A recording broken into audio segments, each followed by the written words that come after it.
Hello साथीहरु, मेरो mini ब्लगमा फेरि पनि वेलकम छ हजुरहरुलाई हैन। आज चाहिँ हामी गलेश्वर गइरहेछौँ। टक्क म चाहिँ रेडी भएर बसिसकेको छु अनि मेरो बहिनीहरु चाहिँ अब रेडी भइरहेको छन्। कपाल सुके छैन, भर्खर नुहाएर पनि होला। कपाल नसुकेर कपाल सुकाइरहेछन्, कपाल कुरिरहेछन् है साथीहरु। अब चाहिँ हामी रेडी भएर गाडी कुरिरहेछौँ। गाडी चाहिँ अब कुरिरहेको छ, आइरहेको छैन। अब कति टाइम लाग्छ हेरौँ त है साथीहरु। गाडी कुर्दा झ्याउलाइसक्यो, एउटा बसेछ एउटा उठेछ, के गर्नु गाडी आएको छैन। फाइनली 1 घन्टा कुरेर गाडी पनि आइसकेको छ। हामी गाडीमा चढिसकेका छौँ। लास्ट सिट परेछ, लास्टै हल्लिरहेछ गाडी चाहिँ। जे होस् गाना चाहिँ जे पनि राम्रो बजाइरहेछन्। मजा चाहिँ त्योमा चाहिँ आइरहेछ है। त्यसपछि हामी लाग्यो बाहिरको सिन हेर्दै रमाउँदै, गाडीको गाना सुन्दै रमाउँदै अगाडितिर बढिरहेछौँ। फाइनल्ली हामी बेनी पुगिसकेको छौँ। बेनीबाट अर्को गाडी चढ्नु पर्छ अरे, त्यसैले हामी चाहिँ बेनी बजार उत्रेर बेनी हेरिरहेको छौँ। मजाले हिँडिरहेको छौँ। अब गाडी पनि खोज्नु पर्ने भएको छ। बेनी बजारमा त शिवजीको मूर्ति पनि रहेछ अनि राम्रो रहेछ। हेर्दाखेरि बजारहरू चिटिक्क सफा एकदम राम्रो छ है। अब चाहिँ हामी गाडी चढ्नतिर जाँदैछौँ साथीहरू।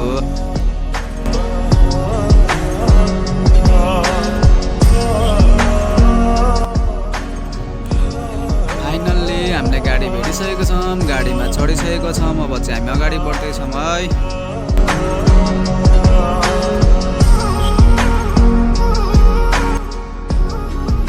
मजाको भ्यूहरू हेर्दै रमाउँदै हामी अगाडि बढिरहेको छौँ। क्या राम्रो भ्यू हो क्या, बाहिर हेर्दा पनि ओहो कस्तो दामी देखेको छ। अब चाहिँ हामी टक्कै गेट देखाइसक्यो है। अब चाहिँ हामी भित्र छिरिसकेछौँ। यता चाहिँ हाम्रो वाचम्यान दाले मजाले पानी हालिराख्नु त रोडमा, धुलोसुलो नौडोस् भनेर होला सायद होइन।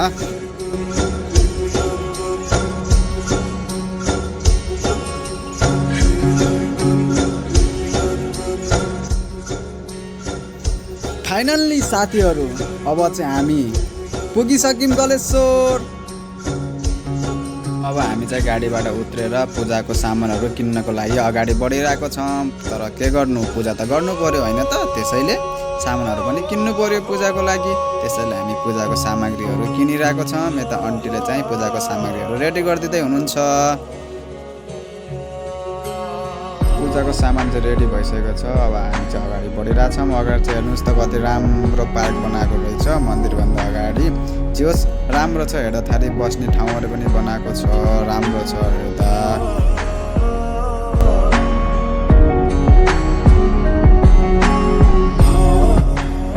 त्यो चाहिँ 11 गौमुखी धारा रहेछ, जुनबाट चाहिँ हामी अब पवित्र हुनु पर्यो, शुद्ध हुनु पर्यो। यसको पानीहरू जलहरू कालीगण्डकी जल हो। यो जल चाहिँ आफूमाथि छर्किने अथवा नुहाउने यसमा मजाले 11 मुखीबाट, अनि मजाले शुद्ध भइन्छ अरे कि। अब शुद्ध त हुनु पर्यो मन्दिर पस्नको लागि होइन त गाइज। अब यता चाहिँ जुत्ता चप्पल राख्ने ठाउँ रहेछ। हामी जुत्ता चप्पल चाहिँ राख्न लाग्छौँ। अब मजाले जुत्ता चप्पल राखेर अब चाहिँ हामी मन्दिरभित्र पस्छौँ है। मेन मन्दिरको गेट आइसकेको छ हेर्नुहोस्। अब चाहिँ हामी भित्र पसिरहेको छौँ। यता जुत्ता चप्पल खोलेर मात्र जानु होला भनेर त्यसो हामी चाहिँ पहिले जुत्ता चप्पल खोलिसकेका छौँ, अगाडि बढिरहेछौँ है। अब चाहिँ हेर्नुहोस् मन्दिर कस्तो रहेछ त, मजाले हेरौँ है।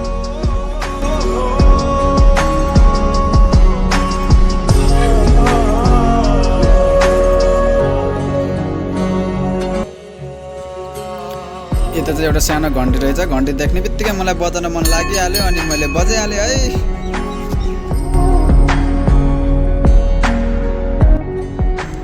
यता चाहिँ एउटा ठुलो शिवजीको त्रिशूल रहेछ। हेर्नुहोस् त कति ठुलो छ। हो नि ठुलो रहेछ क्या त्रिशूल चाहिँ।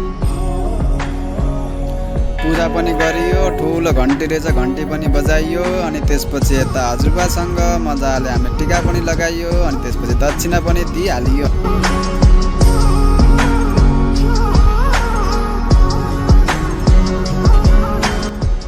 यता हेर्नुहोस् त, यता ठुलो हाम्रो यो के भन्छ नन्दीजीको मूर्ति पनि रहेछ।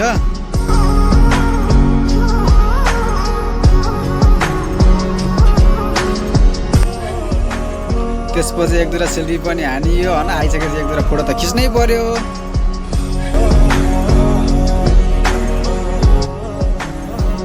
साथीहरु अब चाहिँ हामी घर जान लाग्यो है। गलेश्वर भगवानले सबैको रक्षा गरून्, राम्रो गरून्। हजुरहरूलाई पनि यस्तै भिडियोहरू मनपर्छ भने मेरो च्यानल सब्स्क्राइब, लाइक, शेयर गर्न चाहिँ नबिर्सिनु होला। आजको भिडियो चाहिँ यति नै थियो। सबैजनाको दिन शुभ रहोस्, राम्रो रहोस् भन्दै आजलाई यति नै साथीहरु, बाइ बाइ।